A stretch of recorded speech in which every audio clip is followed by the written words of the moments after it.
Welcome to this episode of Thou Shalt Not Suffer, the Witch Trial podcast. I'm Sarah Jack. And I'm Josh Hutchinson. Today, our guest is Margo Burns, Associate Editor of Records of the Salem Witch-Hunt. She tells us about the project of putting the sources together. She does, and you're going to love this episode so much. She's so entertaining. She's a wonderful storyteller.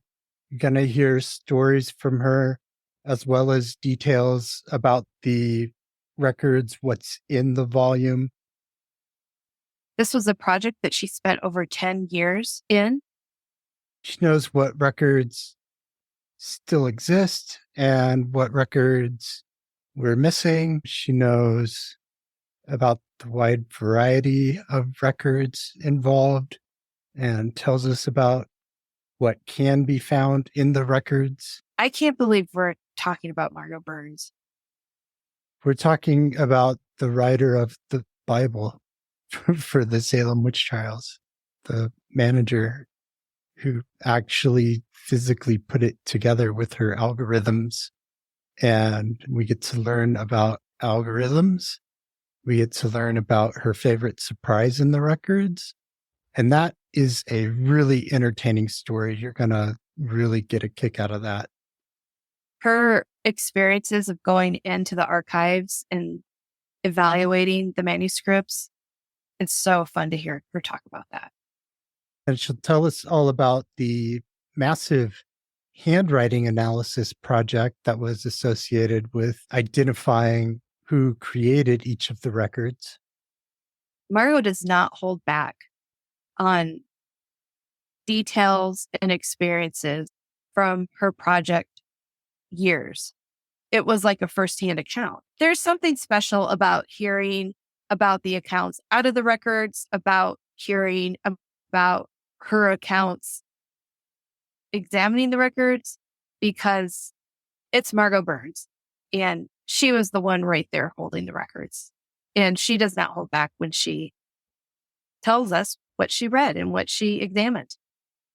She also tells us her Salem Witch Trial research origin story and talks about her family connection to the trials. And now enjoy the conversation with Margo Burns, historian, associate editor, and project manager of Records of the Salem Witch-Hunt. I have Records of the Salem Witch-Hunt, but that came out in 2009. And when it came out, and it's the size of a ream of paper with a hardcover on it. And I confess, I pulled it out of the box and went, is that all there is? It took 12 of us 10 years to produce it. So I had to remind myself it had just been distilled down from all that work we had done. But it still felt small. It's not small when you're reading it, though. Right. It's condensed. It's just really jam-packed. And as the project manager, I managed all that stuff that was coming in. So I saw everything. I worked directly with Bernie as we tried to come up with the chronology of how the book was going to get laid out, how it was going to get organized. It was a lot of work. I imagine. And one thing I picked up on your video, in one of your videos that we might get back to later, you said you had 4 versions of it that you made with algorithms. And how long did that take? To produce them? To produce the algorithms and the 4 versions. The algorithms were pretty straightforward. And it was mostly, essentially, all the information was in a gigantic database, a relational database. So then I'd have to write something that would say what order things would be in. And I'd set certain variables for everything. So I'd say, okay, let's produce this. And it would make this gigantic net with 970 or whatever many holes in it. And then using features of Microsoft Word, I could take all those individual Word files and then just import them into those holes. So that was easy to just produce a whole version of it. And I printed it out every one of those times and mailed it to Bernie. So he got to read through it. I'm really granular and Bernie's very linear. And I think as a duo, we complemented each other. I used to do algorithms for work, so that's why I was curious about that.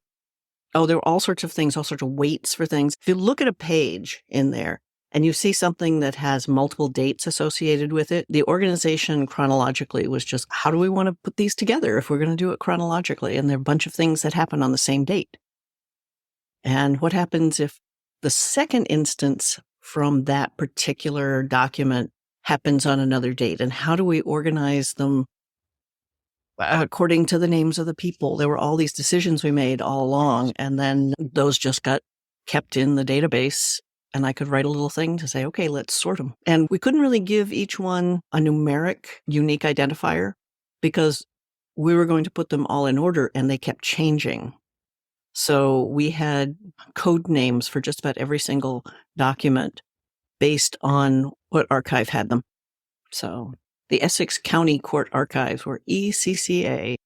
ECA, the last iteration of everything. Bernie and I got on Skype, just like a phone call. And it took us 2 days to go through absolutely every single item in records to check for all of our dating, all the different things that we wanted to do. So on one day, we went from 8 a.m. till noon, took an hour for lunch, went 1 to 5, took an hour for dinner, and worked 6 to 10. And the next day, the exact same thing. And we went through every single decision that we were making. And if he'd say, oh, I want to put this in this other place, I said, okay, no, we have to figure out if there's anything else that will be in that kind of category that can get changed. We built ourselves up that we could actually work together that long on Skype. And it was just audio. We didn't worry about the video because we just were talking and we had the same things on our screens. So that was really, those 2 days were just, they were a lot of work, but it was just the culmination of everything we had. We finally were organizing the book, and that was it. I'm so glad you all did that and produced the book that you produced. It was really Bernie. Bernie had gotten stung with an incorrect transcription and had written a whole article about it because apparently there was a date that was wrong, saying that Tituba's grand jury was May whatever in 1692. And he thought, why would her case be done differently? And it was a typo because hers was done in 1693, the last one in May. And so he'd gotten stung. And he decided that there were enough errors that they should get corrected. And he figured it would be 2 or 3 years. And it took us 10. I keep everything in my head. There are a few of us who know all of those documents intimately. And also because we were making decisions about them. What is this document? Who is it about? What's going on? And so having looked at every single one of those documents, it's all inside of me. There are times I forget some things, but I go, oh yeah, I remember that decision. For me, doing history and doing especially this subject that has so much popular interest, I always ask, how do we know what we know? That's a really important thing for me in this because there's so many fanciful notions or things that people want to believe. They want to believe that the people in Salem were all midwives and aren't midwives in that group. And they were nurses and midwives and the men were jealous. It sounds nice, but I always say, how do we know what we know? And there's no primary source evidence to that effect. So that's what history is for me. I'm trying to remember when it was before records came out, and I was at a conference, an Omohundro conference, and we were in City. And it was before the book came out, and Bernie and I were there to talk about how we were working on the book. And Ben Ray and Dick Latner, who's at Tulane, were also on our panel. Bernie and I got up there and we described what we were doing. I said Thomas Putnam's handwriting was on over 200 of the documents. And the person who was doing comment was John Putnam Demos from Yale. So when he got up, I felt like I got a little paternalistic pat on the head for telling him something about his ancestor that he didn't know. But then Ben Ray was talking about the geography and the maps, and Dick Latner was talking about the tax rolls. And both of them were challenging what Boyer and Nissenbaum had included in their book and basically saying they got the map wrong. And for the tax rolls, how do you tell somebody's family's worth is going up or down if you only use 1 year? So they basically were taking it apart, and John Demos was very unhappy with them. And he said they had a big idea, And how dare they criticize Boyer and Nissenbaum? I'm just new to history, and I'm finding myself going, oh, if they got the facts wrong, isn't that a big deal? And so I was kind of really into that. How do we know what we know? Where he was thinking they made a big change in how history was done. They were looking at the primary sources and they were looking at all this stuff, even though they did get some things wrong. For me, it was like, I'm siding with them. We were wondering about that the other day because Sarah was pointing out in science, it's always what do we know right now, not what's the big ideas and how do we build on those. It's does this change our understanding? And I think John Demos did major things in his heyday, but it's hard when somebody else comes along and says, you know what, it's different. But I'm always willing to take more information in. Because as I said, how do we know what we know? And I know I probably said I wouldn't talk about this when it comes to the moldy bread ergot stuff. That was my operating principle. So many people think it's plausible, means believable, possible, but it's not really possible. And so that's why I made the video that I did that you posted. What do we actually know? And I still have people say, do you believe it? I said, it's not about belief. This is what happened. This is what happened. And nobody has challenged me on any of that. But I think it's a very fun video. I enjoyed making it. We enjoyed watching it. You really had me thinking about the science versus the history lens and how science, we're always looking for the latest discovery. And with history, the latest ideas and sometimes discoveries are more challenged. But I guess science, that happens too. I think one of the problems comes from the fact that it was a scientist who was doing this, and she was just saying, are all the pieces there for this to possibly happen? And if one of them was missing, she would have said no. And I can challenge some of those things that she's using as evidence, but she was just saying, can I rule this out? And she basically said, no, you can't rule it out. And then you get the historians, you get the people who really get into this and, she made an argument for this being the case, and she really didn't. So what a scientist will do and what a historian or the public will do with something can be very different. I really enjoyed talking with her. We emailed back and forth a lot. The interviews I did with her were really eye-opening. So a lot of people who don't approve of the ergot stuff will say, oh, Linda Capron. I had a great time talking to her. And that she actually said, I think it's Mary Matosian, but she gets cited all the time. And then people read it and they feel like, yes, she's on our side. And it's not about a side. It's about how do we figure out, for me, one is how do we figure out what the causes were? And there are so many of them. But the other part is, why does this resonate? And it does. I looked at the latest, the IFL Science article, and I only skimmed it. I didn't read verbatim what they wrote because it was just a rehashing of this 40-some-year-old argument. If you scroll to the bottom of it, I replied. I will sometimes go into the fray and other times I'll just back right out. But sometimes I poke the bear. I'll poke the bear on the crucible. It's good to leave those crumbs for the right people who might look at that article. Just keeps popping up. And I'm really glad that the talk has been recorded 3 times, actually. And if I wanted to do it again in Salem, I know a bunch of people say, yep, okay, we'll do it. Then when they get into those conversations, they can just go, okay, I've been here before. Go watch Margo's video. Thinking of our questions that we have for you, they're primarily about records. Could you start with just a bird's eye of what records is for those people who aren't familiar with it? Certainly. Records of the Salem Witch-Hunt is a collection of all the primary source records, primary source legal records of the Salem witchcraft trials. So we won't have Samuel Sewell's diary entries, but it's all the legal records. Most of them are handwritten, and they're in 12 different archives. Mostly they're at the Peabody Essex and at the Massachusetts Archive, State Archives. And we saw just about all of them in person and learned how to read their handwriting. There are over 200 different handwriting examples throughout all of them. And a lot of documents had multiple people adding to them over a period of days. So we had to start recognizing them. so that we could do as accurate transcriptions as possible. And when I say accurate, it isn't just, is this an A or an E? A couple of things that we corrected were, names, dates. Those are really critical when you start doing things in history. You need to get those things correct.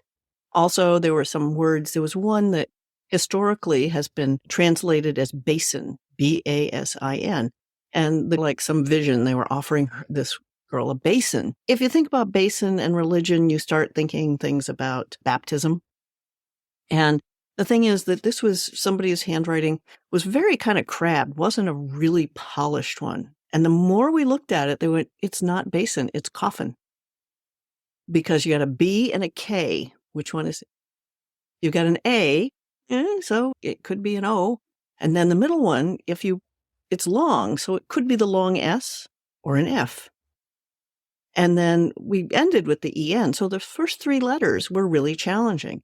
And then when we really looked at it, we realized, oh my God, she's being offered a coffin.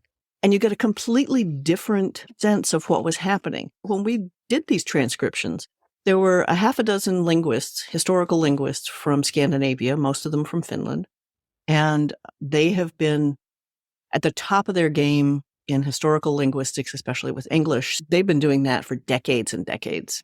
And I had been in a graduate program at the University of Southern California when we had looked at some of these legal records.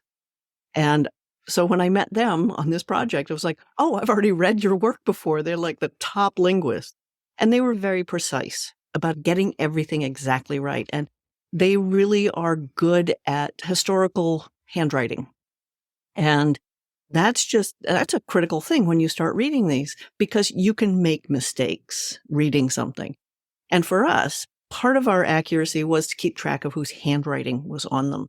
Because if you've got 2 or 3 lines of something and you find something ambiguous, how do you clarify it? But if you have a whole page of somebody's handwriting, it's easier to resolve ambiguities. So we started keeping track of handwriting across all these documents. I remember the meeting when Matti Pekola and I looked at each other and said, is this possible?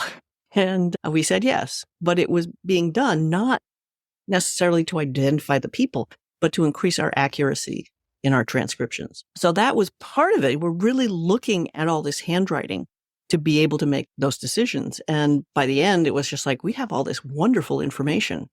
So we decided, we picked about 24 people whose handwriting appeared a lot, and we identified them. Because one of the things about legal papers is that they keep getting pieces added to them. So if there's, for instance, on a warrant for somebody's arrest, the magistrates would write it out. There'd be 2 magistrates. One would write it, usually John Hathorne. And they would give this to the sheriff and say, tell this person they have to come in, go arrest them and bring them into us. So that's got one date and one person's handwriting. But then at the bottom, you find another thing, the return from that officer in another handwriting saying, yes, I have apprehended Rebecca Nurse and I have brought her to you on this day, and it's a different date.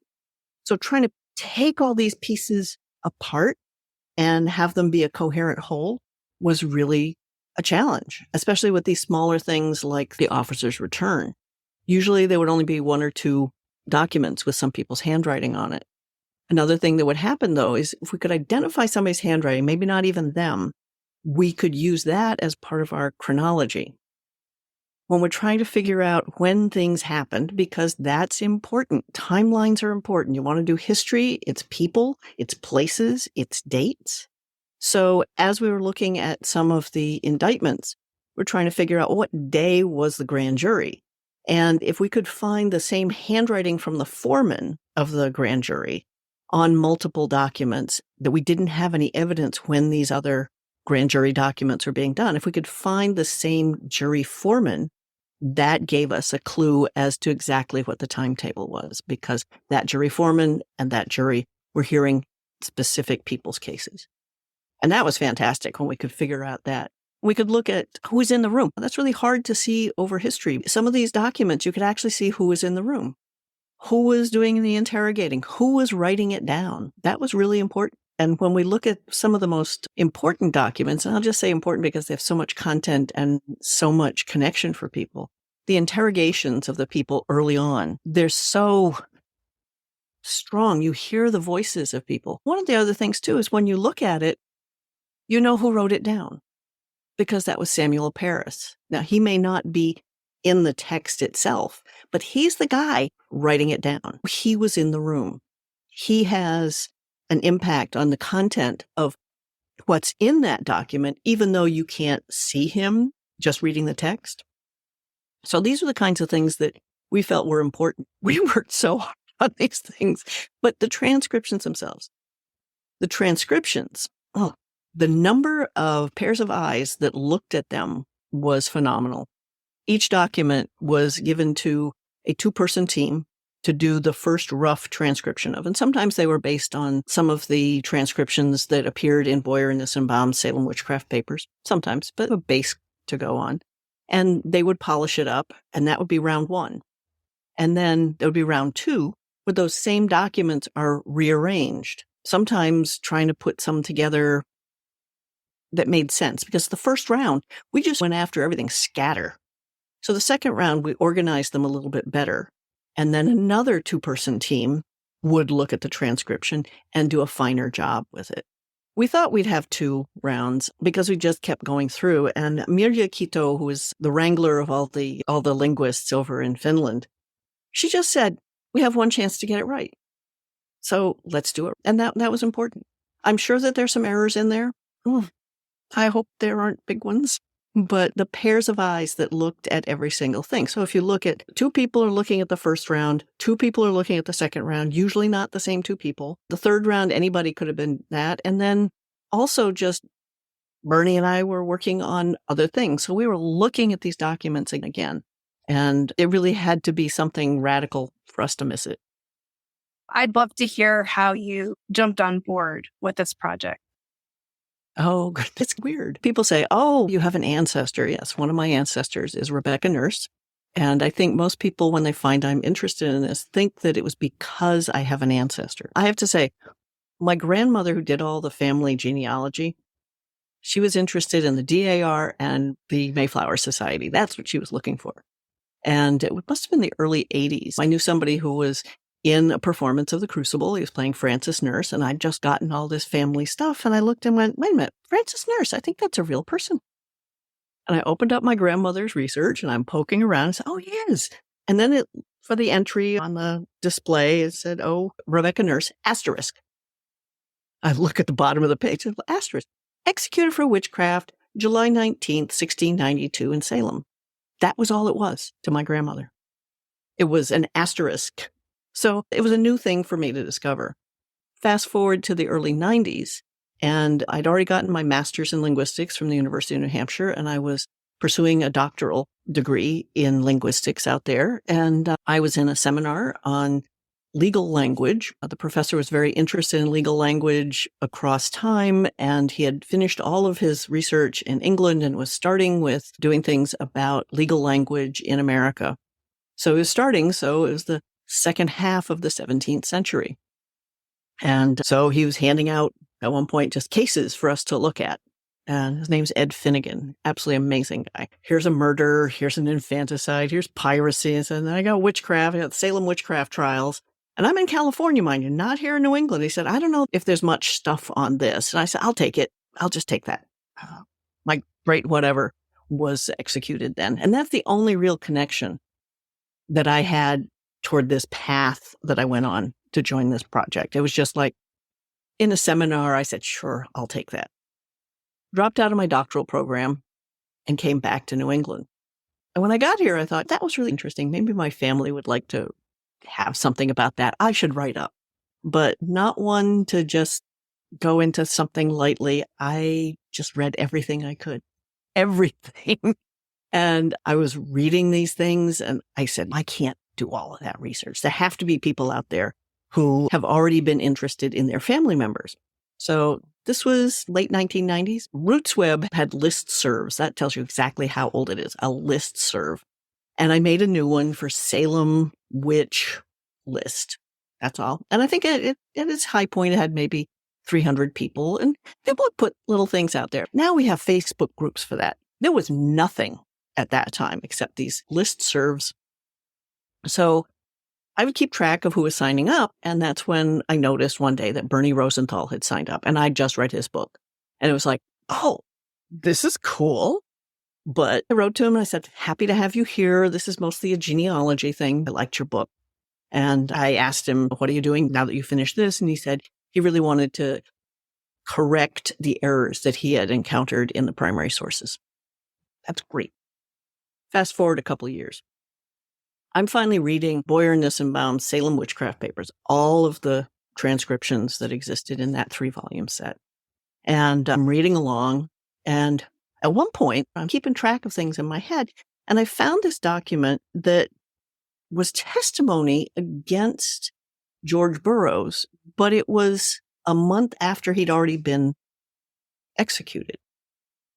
And I'm looking at that and going, why would somebody be testifying against him a month after he's already been tried and executed? So I said, I wonder if that's one of those errors that Bernie had found. I wrote him an email and I said, is this the case? Is this one of the errors that you're going to be fixing? And he wrote back and said, no, I wrote about that in my book. And I'm thinking, oh God, now I feel stupid. But it had been a couple of years since I'd read it. And then he said, there's something else I want to talk to you about.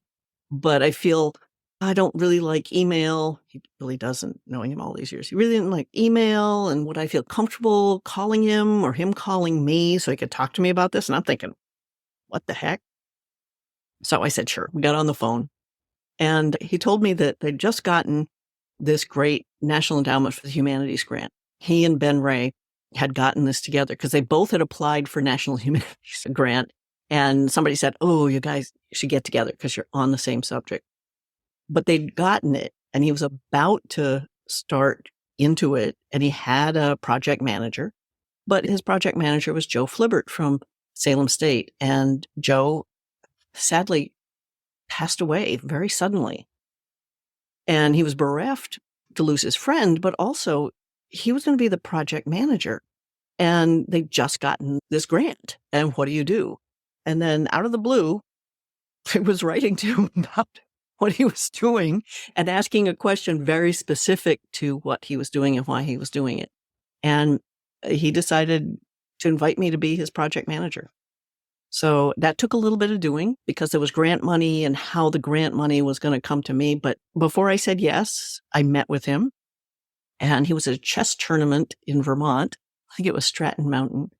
And he'd driven over from New York, and I drove up there from New Hampshire and met him for the first time. And from the moment he opened a computer and showed me the digital images of these documents, I was hooked. Because I had already had this sense that if you could look at the actual documents, you could identify who was writing them. And so that sort of carried forward on the whole project because I thought that was important. Who was writing these things down? Because you put so much more of yourself into these documents than people necessarily know. And just seeing them, it was one of those moments like, I will do anything. I will do anything to be on this project. And so for the first year and a half, I got some of the money, but I didn't do anywhere nearly as much work as I did later on when I was earning nothing. And Bernie is a fantastic human being. I will have to add that in. He was a professor of English at Binghamton University, head of the English department. His specialty was Moby Dick and Herman Melville. But he also, more than that, is really invested in social justice.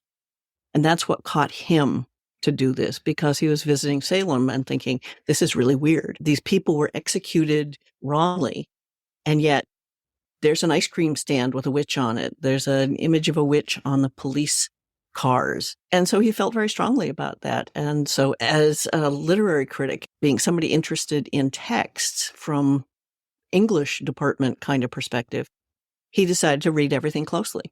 And that's what his approach to it was. Not a historian. He was a close reader of texts. And my undergraduate degree was in English, so I knew exactly where he was coming from. So even though I didn't major in history or any of that, we had a whole lot in common on how we were approaching the texts. It was wonderful because we had Mary Beth Norton being a great supporter. She and Bernie are great friends. And so we had a lot of good historians with us. But I think because our background was in literature and just looking to see what is in the text without bringing any preconceived notion to it, I think that really benefited everything that we were doing in putting together the book. It just goes to show you can have all sorts of different people and perspectives and working on the same project, getting them all to integrate. And it was a fantastic project to be on. There will be nothing like that my lifetime. And it was 10 years. I remember in my household, it was just like, oh, you're working on the book again. Okay. It was all about the book. And it was just like, yep. One of the things about it is that there are 3 at the end that were in the Salem Witchcraft papers by Boyer and Nissenbaum. And we discovered that they had nothing to do with the Salem Witchcraft trials. So we decided we couldn't leave them out because they were in this other book. And if we left them out, inevitably there was somebody who was going to look very superficially at and compare the two and say, oh, they forgot these documents. So we included them with fine transcriptions just to make sure that people didn't think we had missed them. And then we have reasons why we don't think that they were part of the trials. It was constant for me. As a matter of fact, we did have more than those entries in our database. We had a lot more things in the database that we had to decide whether we were going to keep them or not. And I made the case that we needed to include some of the pieces from Deodat Lawson's accounts of the interrogations. They weren't legal documents, but they were accounts of a legal proceeding. But there were other things that you'll find from Deodat Lawson's text that aren't in the book. And we were making a decision to just deal with the legal aspects of it. So you won't find Paris's sermon. You won't find Deodat Lawson's sermon. You won't find entries by Samuel Sewell in his diary. These were things that we felt were outside the scope of what we were trying to do. We wanted to show how the legal process worked. And it's very interesting to me when somebody says, didn't they do blah, blah? And I say, let's go to the documents. And I show people what each little piece means. And it's really interesting because people still don't quite get how legal proceedings go. And they'll make conclusions about things that really aren't there in the documents. Here's something, it's not about Salem, but if you watch Who Do You Think You Are, there was something this season where one of the celebrities descended from somebody who was accused of witchcraft in Connecticut. And in the promos for the show, they zoom in on a document and highlight guilty of the crime of witchcraft. But it turns out that if you thought that she was found guilty and executed and things like that, that's wrong, because that's a piece of text from an accusation saying that they thought this woman was guilty of the crime of witchcraft. She ended up being found not guilty. But you can take text out of context and draw conclusions. So I think that was one of those things for Who Do You Think You Are, where they had a really nice hook, just when you think, oh, she got it. And it turns out she was found not guilty. And Who Do You Think You Are does great story arcs. And also, I give them so much credit. They have the best researchers. They read all the right stuff. They talk to the right people. They ask the right questions. And I've been on the show twice, and I'm really impressed by what they do. And I'm really not impressed by a whole lot of other documentaries. Watching them work the day before, even the morning before one of the tapings, they said, if this celebrity asks you a question and it's an unknown, you have to say, we don't know. Because they didn't want anybody making up something. Could have been this. No. Everything had to be by the primary sources. And yes, there's a story arc for these things. You get there, but I've been working with them to figure out what the documents are. They knew what they want the story arc for Scott Foley's ancestor, Samuel Wardwell. They knew what the story arc was for Jean Smart and Dorcas Hoare. And they had come up with a series of primary sources, and I'd worked on them with that. And I had a pile to my left, and I would tell the story based on those primary sources, which was right up my alley, absolutely right up my alley. And they like to put somebody who really knows what they're talking about to talk to the celebrity, because you don't know what the celebrity is going to ask. There's something about their family. You never know. And they needed to make sure they have people who can field those questions and who can also say, we don't know, confidently. So that was just fabulous, absolutely fabulous. And one after another, you show a document that's in old handwriting and they can say, oh, I can't read that. Immediately, we had the transcription to hand out. And I remember one with Melissa Etheridge. She was up in Quebec and the records were handwritten in French. So not only could she not read the handwriting, she couldn't even read the French. So they had a translation ready for her. The preparation for that show is just fantastic. And I have nothing but good things to say about how they do it. And again, it's primary sources. We're going to tell the story based on the facts. How do we know what we know? And the people go away with something real and concrete, not just some kind of weird story we can tell about their ancestor. We tell them something real. When were the records written?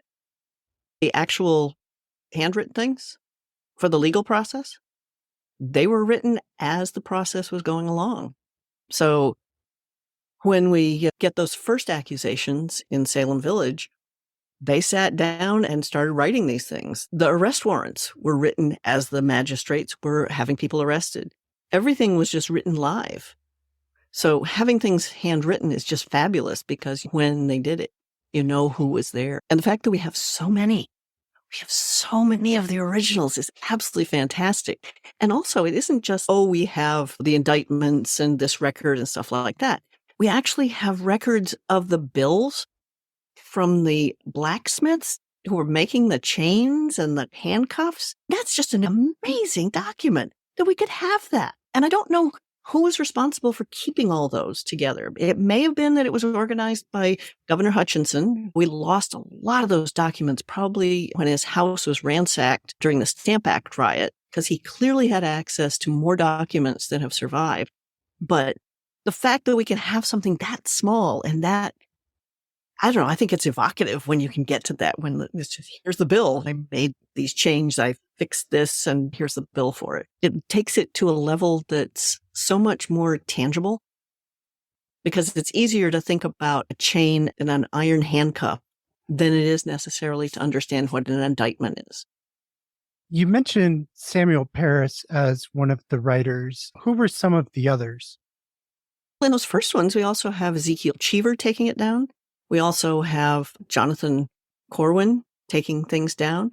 But for the interrogations that took place in Salem Village, he was the one who was taking them down. After that, you start getting an assortment of people who would record them. If you get into the Andover ones, they all sound alike.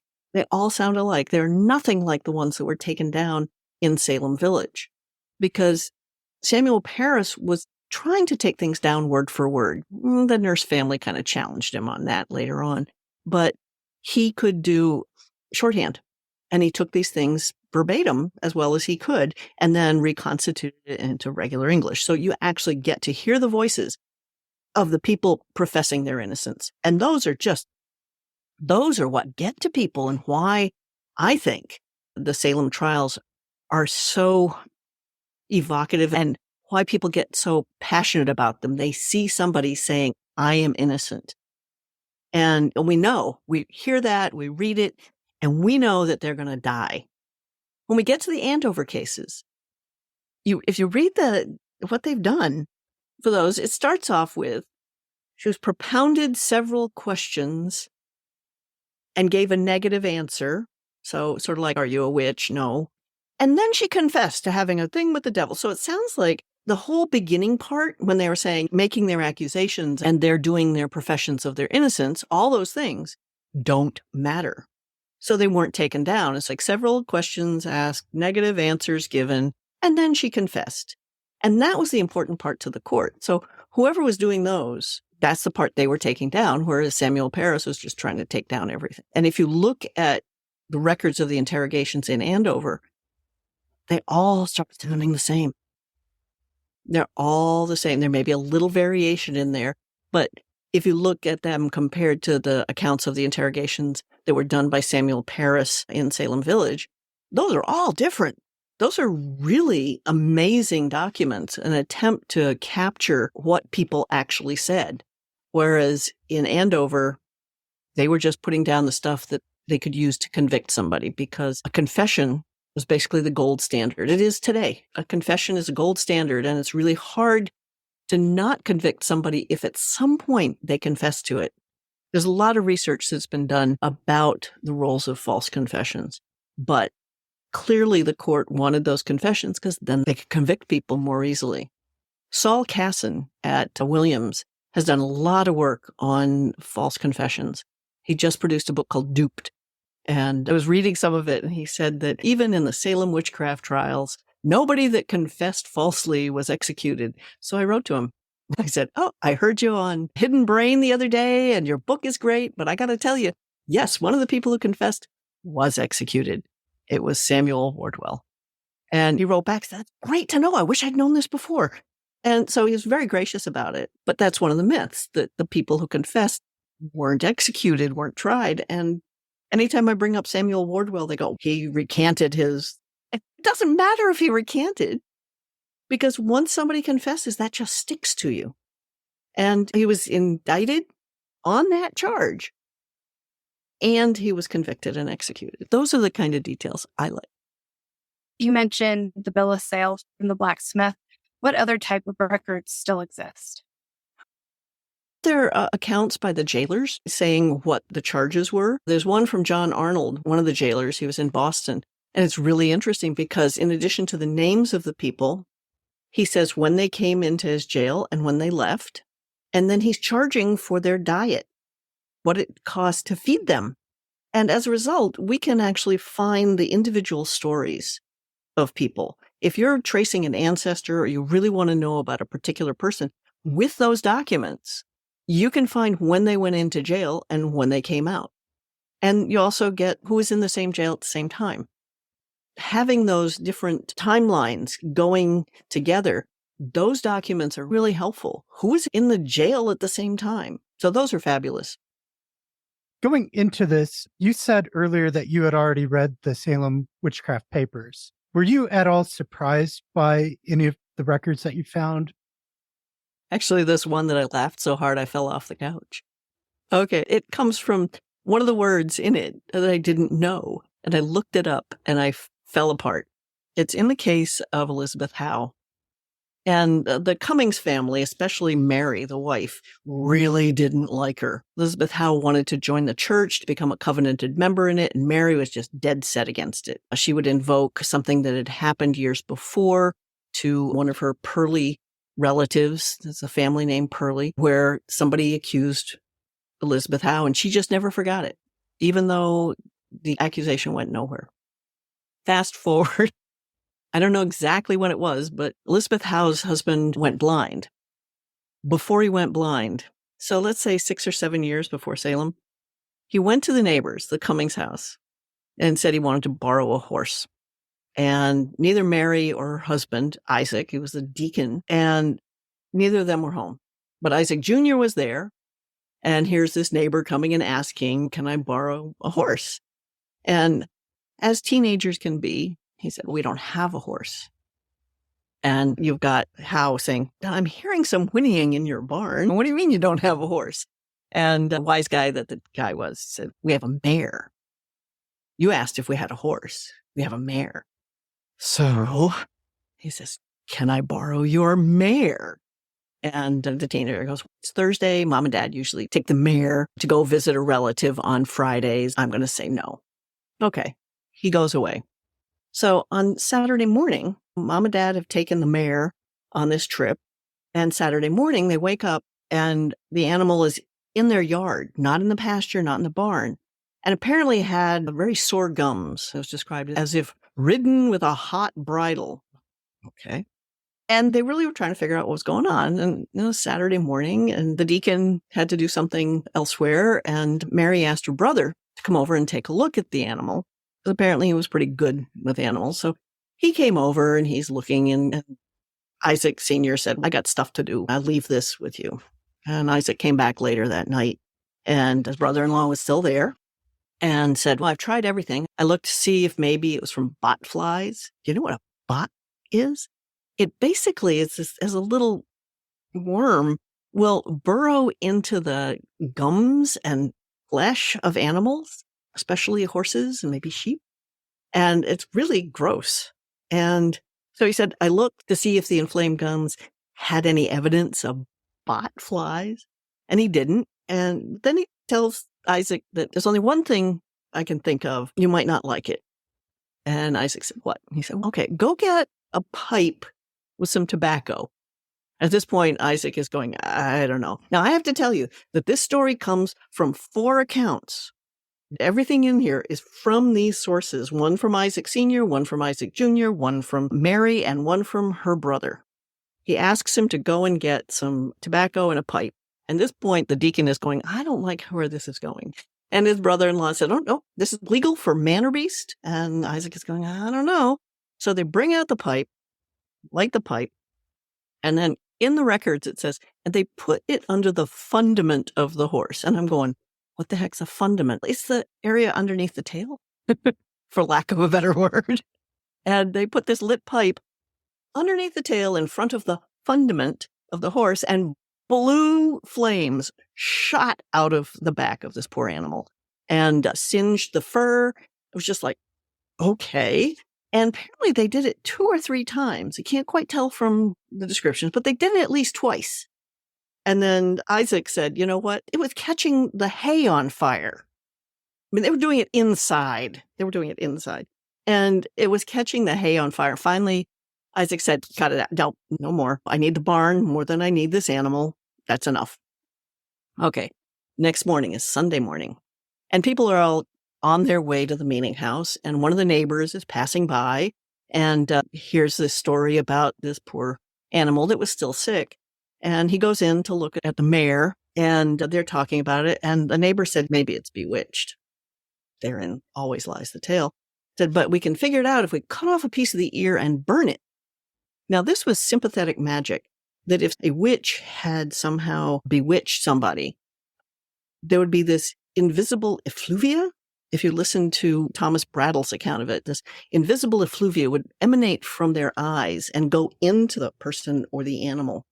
And if you could somehow get some of that effluvia and you could hurt it, you could hurt the witch. So when we think about the witch cake in Salem Village, it had the girl's urine. Clearly, some of this effluvia could have been in the urine. You also sometimes hear about witch bottles that have hair. It's easier on people to take urine and hair or fingernails. But with animals, they would say, oh, let's cut off the ear. And the idea is if you could hurt it, in this case for the witch cake, the dog biting it, or in this case with an ear, you could set fire to it, it would hurt the witch, and the witch was supposed to come and try and stop this because they were in pain. That's how it was supposed to work. So this neighbor is talking to Deacon Cummings about doing this with the ear of the mare. And the deacon, being a deacon, is saying, it's Sunday. And I don't know about this. This is a little iffy. But if you want to come back tomorrow, you can try it. Right then, the poor animal has been very sick and falls over almost on top of them. If they hadn't gotten out the door, this animal would have crushed them. Big horse, mare, and the animal was dead. Okay, so I'm going, okay, this is interesting. I'm still laughing about the fundament stuff. But then I started wondering, why was this tale so important that 4 people would tell the story?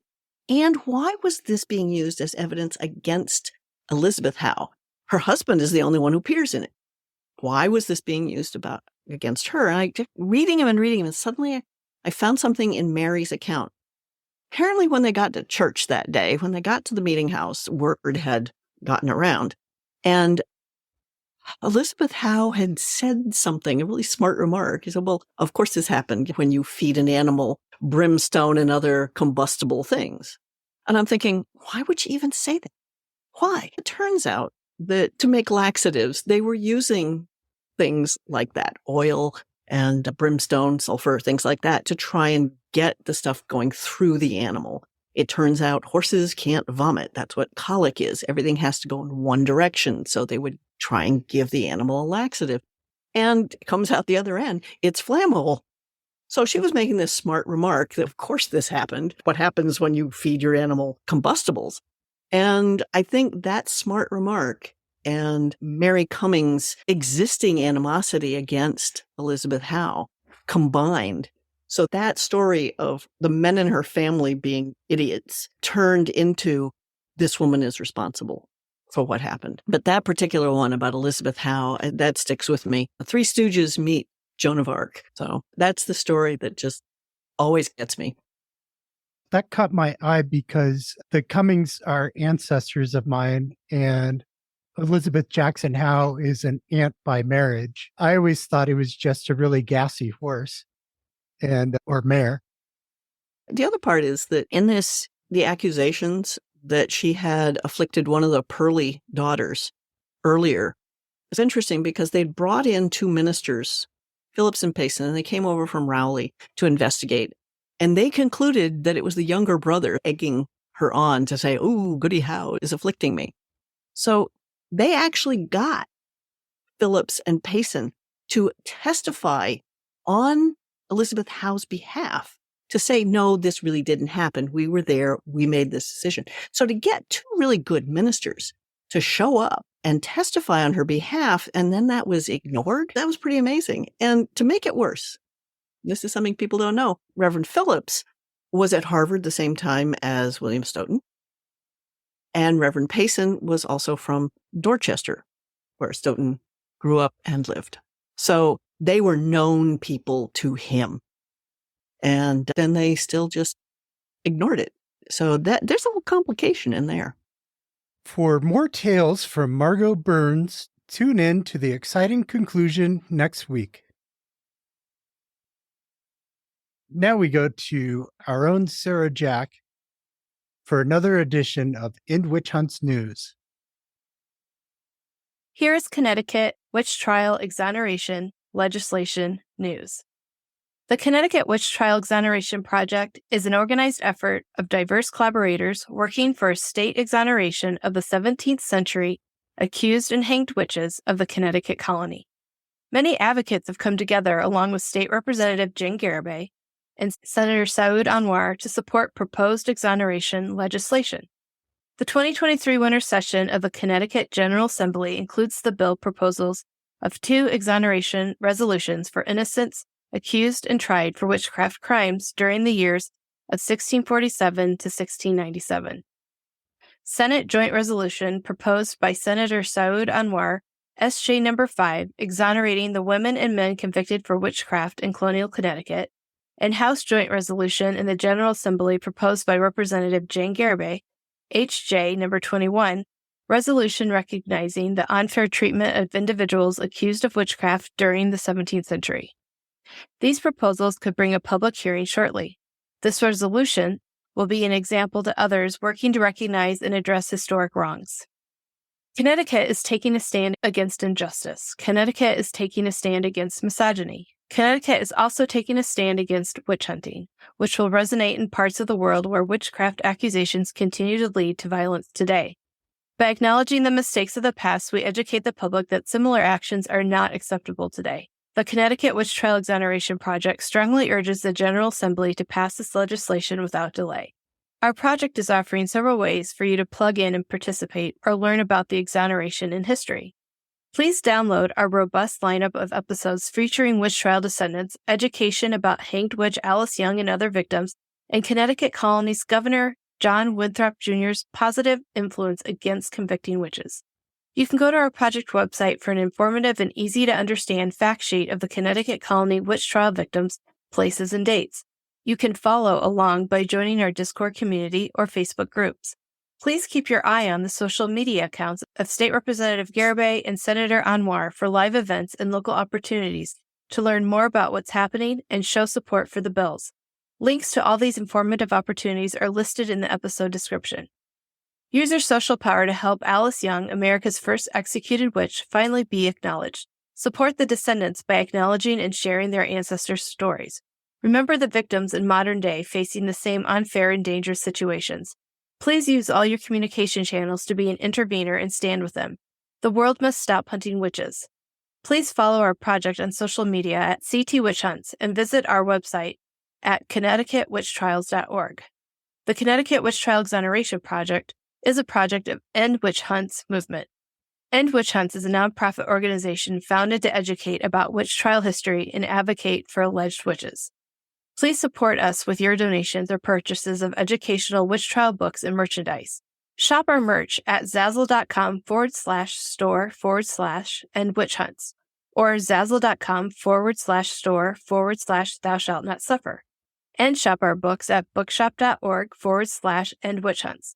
We want you as a super listener. You can support Thou Shalt Not Suffer podcast production by super listening with your monthly monetary support. See episode description for links to these support opportunities. We thank you for standing with us and helping us create a world that is safe from witchcraft accusations. Thank you, Sarah, for enlightening us. You're welcome. And thank you for listening to Thou Shalt Not Suffer, the Witch Trial podcast. Join us next week. Subscribe to Thou Shalt Not Suffer wherever you get your podcasts. Visit us at thoushallnotsuffer.com. Remember to tell your friends and family and boss and coworkers about how wonderful Thou Shalt Not Suffer, the Witch Trial podcast is and how groovy it is to listen. Support our efforts to end witch hunts. Visit endwitchhunts.org to learn more about our organization. Have a great today and a beautiful tomorrow.